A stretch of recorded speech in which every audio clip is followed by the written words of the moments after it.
말씀의 제목은 두려워하지 말고 믿기만 하라. 두려워하지 말고 믿기만 하라입니다.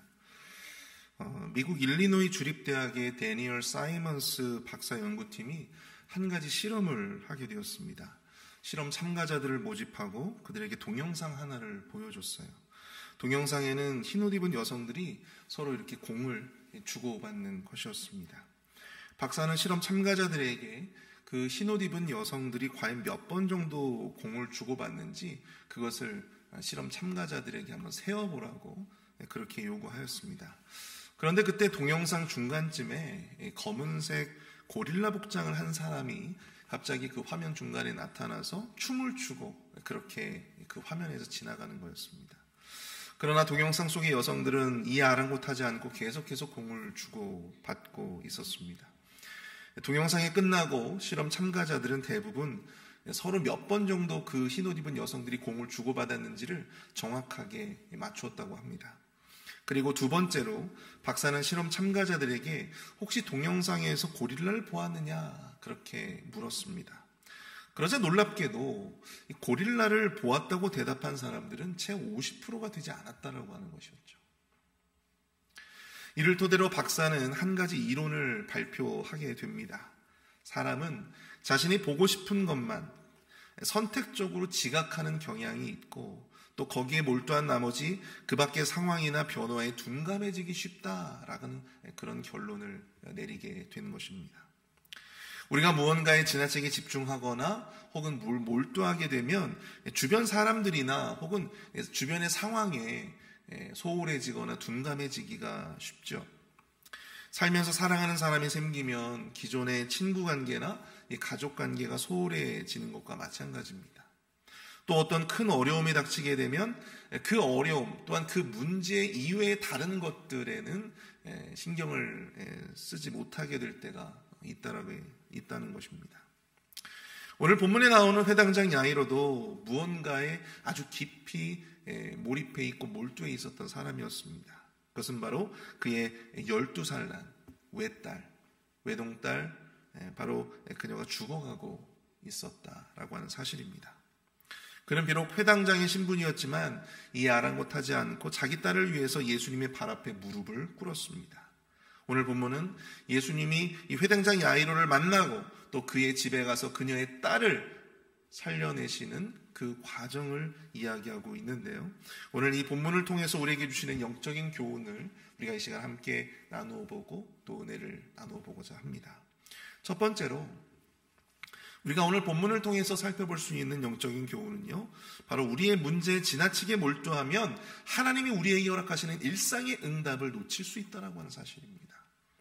우리가 우리의 문제에 지나치게 몰두하면 하나님이 우리에게 주시는 일상의 응답을 놓칠 수 있다. 회당장 야이로와 예수님이 집으로 이동하는 중에 한 가지 소동이 일어나게 됩니다. 바로 12회 혈루증을 앓던 한 여인이 고침을 받게 되는 사건이었습니다. 그런데 거기까지는 좋은데 예수님이 굳이 안 하셔도 될 일을 하셨다라고 하는 것이죠. 45절부터 46절까지 말씀을 보실까요? 예수께서 이르시되 내게 손을 댄 자가 누구냐 하시니 다 아니라 할 때에 베드로가 이르되 주여 무리가 밀려들어 미나이다. 예수께서 이르시되 내게 손을 댄 자가 있도다. 이는 내게서 능력이 나간 줄 알미로다 하신대. 회당장 야이로의 마음은 조급하고 한시라도 급히 집으로 가서 자기의 딸을 예수님이 고쳐주셨으면 하는 그러한 상황이었습니다. 그러나 예수님은 굳이 자기 몸에 손을 댄 자를 찾고 계시는 것이죠. 자기에게서 능력이 나간 줄 아셨기 때문이라고 합니다. 47절, 48절을 보십시오. 여자가 스스로 숨기지 못할 줄 알고 떨며 나와 엎드려 그 손댄 이유와 곧 나은 것을 모든 사람 앞에서 말하니 예수께서 이르시되 딸아 내 믿음이 너를 구원하였으니 평안히 가라 하시더라. 이 모습을 지켜보던 야이로의 마음은 여러분들 과연 어땠을까요? 지금 지체할 시간이 없는데 왜 예수님은 이토록 태어나실까? 왜 예수님이 이렇게 저 부정한 여인으로 말미암아 왜 그 시간을, 이 귀한 시간을 지체하고 계시는 것일까? 여러분들 이 야이로는요, 그 옷을 만진 사람이 누군지, 그 고침받은 사람이 누구인지 이런 하나도 궁금해하지 않는 것 같습니다. 그는 그저 빨리 집에 가서 예수님이 자기 사랑하는 딸을 고쳐주시기만을 간절히 바랄 뿐이었죠. 저는 이 본문을 묵상하면서 왜 예수님이 이 혈루증 여인을 불러 세우셨을까? 그녀가 그냥 고침받고 그냥 집으로 평안히 돌아가게 하셨을 수도 있었을 텐데 왜 그녀를 불러 세우시고 또 그녀로 하여금 그녀의 삶의 이야기를 듣게 하셨던 것일까? 여러분, 혈루증은 당시의 의료기술로는 거의 불치병과 다름이 없었습니다. 그러니까 12회를 고생하지 않았겠어요? 그런 여인이 단지 예수님의 옷을 만지는 것만으로 고침을 받은 거예요. 예수님은 이것을 그저 무시할 수도 있었지만 예수님은 굳이 그녀를 불러 세우십니다. 누구 때문이었을까요? 누구 때문에 예수님은 이 여인을 불러 세우셨던 것일까? 저는 그것이 바로 두려워하고 있었던 회당장 야이로 바로 그 한 사람 때문이었을 것이다 생각합니다. 우리가 세상을 살다 보면 정말 급한 순간을 경험할 때가 있죠. 정말 이 문제를 빨리 해결해 주셔야 하는데, 정말 이 기도를 빨리 들어주셔야 하는데, 나 자신만 급하고 나 자신만 속이 타들어가는 것 같고 하나님은 나의 문제와 기도에는 뒷전인 것 같은, 지체하시는 것 같은 그러한 상황이 느껴질 때가 있습니다. 그럴 때 우리는 하나님이 참 야속하게 느껴지죠. 우리를 애태우게 만드시는 하나님이 참 야속합니다. 회당장 야이로도 같은 마음이었을 것입니다. 그러나 야이로는 자기의 딸의 병에 집중하느라 놓치고 있었던 것이 있었습니다. 그것은 바로 당신이 모시고 가는 그 예수 그리스도가 누구인가 하는 점이었어요. 그분은 단지 그분의 옷깃을 만지는 것만으로도 그 혈루병이라고 하는 불치병을 고치실 수 있었던 분이셨습니다. 그분은 믿음을 가진 한 여인에게 구원을 선물로 주실 수 있었던 분이었습니다. 그런 엄청난 분과 함께하며 그런 분을 자기의 집으로 모시러 그 딸을 고치기 위해서 가고 있음에도 불구하고 여전히 그는 두려워하고 있었다는 것이죠. 자기 사랑하는 딸에게 집중하느라, 그 딸의 질병에 집중하느라, 몰두하느라 지금 자신이 함께 모시고 가온 그분이 어떠한 분인지, 얼마나 대단한 분인지, 그분이 여인을 불러 세운 것이 누구를 위한 것인지, 누구를 위함인 것인지 그는 깨닫지 못했어요. 두려워하는 야이로를 위해서 당신이 어떤 분이신가를 보이기 위한 바로 예수님의 또 다른 응답이었다라고 하는 사실을 그는 알지 못했다라고 하는 사실입니다. 사랑하는 성도 여러분, 어떤 심각한 문제에 우리가 직면할 때 우리는 앞에서 말씀드린 대로 그 문제에만, 그 기도에만 꽂혀 있을 때가 많습니다. 그래서 그 문제를 빨리 해결해 주시지 않는 것에 의문을 품고 회의를 품고 야속한 마음에 실망하기도 합니다. 그러다 보니까 일상 속에서 하나님이 우리를 위해서 베풀어 주시는 여러 가지 응답들을 놓칠 때가 많더라는 것이죠. 우리의 믿음을 굳건하게 하시기 위해 예수님이 베푸시는, 하나님이 베푸시는 바로 그 응답이 우리의 일상 가운데, 우리 주변 가운데 여전히 일어나고 있음에도 불구하고 우리는 여전히 우리의 문제에만 집중하느라, 우리의 문제에만 몰두하느라 그것을 보지 못할 때가 너무나도 많다라고 하는 사실입니다. 그래서 여전히 우리는 두려워하고, 그래서 우리는 여전히 힘들어합니다. 사탄은 결코 열매 없는 나무를 흔들지 않습니다. 사탄은 기도로 하나님 앞에 나아가는 우리의 마음을 끊임없이 흔들어댑니다. 우리가 하나님 앞에 아무리 기도해도 아무런 변화가 느껴지지 않을 때 사탄은 우리의 마음 가운데 실망의 씨앗을 뿌립니다. 낙심을 줍니다. 그리고 우리의 기도를 멈추게 합니다. 하나님의 능력을 의심하게 만듭니다. 여러분들에게는 과연 어떠한 문제가 있으십니까? 여러분들은 과연 무엇 때문에 하나님 앞에 그토록 간절히 기도하고 간구하고 있습니까? 우리의 문제에만 집중하지 마시고 그 문제에만 골몰해하지 마시고 여러분들 하나님이 우리에게 응답하신 우리의 일상을, 주변을 돌아보실 수 있기를 바랍니다. 예배 때마다 기도하는 우리를 위해 말씀으로 확신을 주시고, 때로는 어떤 사람을 통해서 우리를 위로하시며, 때로 우리에게 인내하도록 우리를 응원해 주시는 그 하나님의 응답에 여러분들 귀 기울이시고 여러분의 눈을 열어 바라보실 수 있는 저와 여러분들이 되실 수 있기를 축복합니다. 하나님은 여러분들 지체하시는 것이 아닙니다. 우리가 더욱더 큰 믿음과 확신을 갖도록 하나님은 다양한 방식으로 여전히 지금 이 순간에도 우리에게 응답하고 계신다라고 하는 사실, 바로 그 사실을 우리는 믿어야 할 것입니다. 문제 앞에 좁아진 우리의 믿음의 눈을 여러분들 더 크게 여실 수 있기를 축복합니다. 여인을 손도 대지 않고 고치신 우리 하나님은요, 우리의 그 문제들도 아무런 문제 없이 해결해 주실 것입니다. 우리를 그 어려움 속에서 구원해 내실 것입니다. 우리가 그것을 안다면, 우리가 그것을 믿는다면 우리의 그 문제들은요, 더 이상 문제가 되지 않는 거예요. 더 이상 그것 때문에 불안해하거나 두려워할 필요가 없는 것이죠. 일상 속에서 우리에게 베풀어 주시는 하나님의 응답을 경험하시는 저와 여러분들이 되실 수 있기를 축복합니다. 변함없이 나에게 축복하시며 나를 주목하시고 또한 나의 믿음을 더욱더 굳건히 하시려는 그 하나님의 마음을 깨달으시고, 두려워하지 말고 나의 문제들보다 더 크신 하나님을 바라보실 수 있는 그 하나님의 응답을 온전히 누리실 수 있는 저와 여러분들이 되실 수 있기를 축복합니다. 이 시간 두 번째로 우리가 이 본문의 이야기를 통해서 깨달을 수 있는 것은요, 믿음을 지키는 것만이 궁극적인 승리의 길이다라고 하는 사실입니다. 믿음을 지키는 것만이 궁극적인 승리의 길입니다. 49절과 50절을 한번 보십시오. 아직 말씀하실 때 회당장의 집에서 사람이 와서 말하되 당신의 딸이 죽었나이다. 선생님을 더 괴롭게 하지 마소서 하거늘 예수께서 들으시고 이르시되 두려워하지 말고 믿기만 하라. 그리하면 딸이 구원을 얻으리라 하시고. 회당장 야이로가 예수님과 함께 집에 도착해 보니 결국 우려했던 일이 벌어지고 말았어요. 딸이 죽은 것입니다.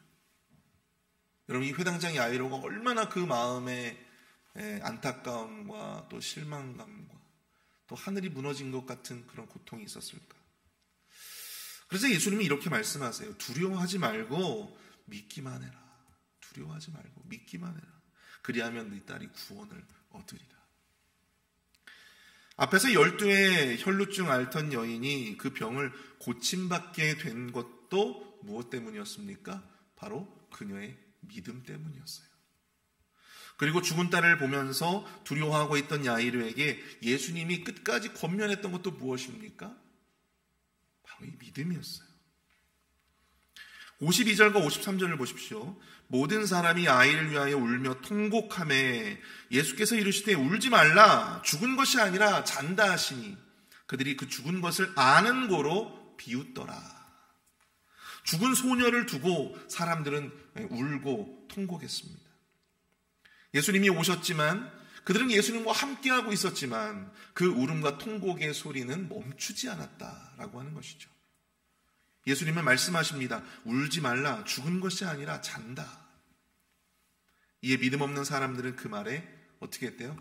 비웃었다. 그렇게 이야기하고 있어요. 아무리 하나님의 아들 예수님이 그들과 함께 있어도 믿음 없는 자들은요, 소녀의 죽음이라고 하는 그 현상에만 집중합니다. 죽음. 우리가 가지고 있는 그 문제에만 집중할 때가 있어요. 아무리 하나님의 말씀을 읽고 또 우리가 아무리 하나님의 말씀 시간에 들어도 여전히 우리는요, 어떻게 해요? 우리가 안고 있는 그 문제 앞에서 여전히 통곡하고, 여전히 그 문제 앞에서 울고, 여전히 그 문제 앞에서 아무리 하나님의 말씀이 임해도 여전히 그 말씀을 비웃는, 과연 그럴 수 있을까? 정말 그럴까? 정말 이게 해결될 수 있을까? 여전히 그 마음속으로 그렇게 생각되어지는 어떤 그런 모습들이 분명히 있다라고 하는 사실이죠. 아무리 기도해도 응답이 되지 않고 여전히 우리의 삶의 고통으로 가득할 때 우리의 믿음을 지킨다라고 하는 거 여러분들 쉽지가 않습니다. 여러분, 우리의 마음을 지키는 것도 사실 쉽지가 않잖아요. 하루에도 몇 번씩 우리의 마음도 바뀌잖아요. 이렇게 하려고 했다가 다시 또 이렇게. 우리의 마음도 여러분 시시각각 우리의 마음이 바뀌어지고 변하게 되는 거 여러분들 경험하시지 않습니까? 근데 여러분, 믿음을 지키는 거, 이 믿음을 지키는 것이 정말 어려운 것 같아요. 여러분들 욥기를 보시면 욥이 그 엄청난 고난을 당하고 있을 때, 그리고 그 고통 속에서 막 몸부림치고 있을 때 그의 아내가 뭐라고 말합니까? 뭐라고 말해요? 하나님을 저주하고 그냥 죽어라. 하나님을 저주하고 죽어라. 하나님을 욕하고 저주하고 싶을 때가 있죠. 이러려고 애굽에서 우리를 불러냈느냐고 원망하고 불평하는 이스라엘 백성들, 여러분들 아시죠?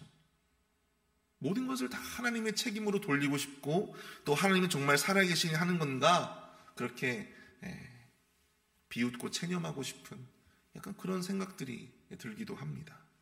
근데 여러분, 우리가 믿는 하나님은 이 믿음 없는 자들의 소리들을 잠재우시고 또 부끄럽게 하시는 분이심을 여러분들 기억하실 수 있기를 축복합니다. 54절부터 56절의 이야기를 보십시오. 예수께서 아이의 손을 잡고 불러 이르시되 아이야 일어나라 하시니 그 영이 돌아와 아이가 곧 일어나거늘 예수께서 먹을 것을 주라 명하시니 그 부모가 놀라는지라 예수께서 경고하사 이 일을 아무에게도 말하지 말라 하시니라. 달리다구 소녀야 일어나라. 결국 이 아이를 다시 살려낸 예수님은요, 믿음 없는 자들의 그 모든 통곡과 그 모든 비웃음을 다 잠재워 버리셨습니다. 주의 능력으로 말미암아 그 모든 비웃음과 그 모든 믿음 없는 소리들, 그 모든 믿음 없는 이야기들, 그 모든 믿음 없는 주장들, 그 모든 것들을 다 잠재우셨다는 거예요.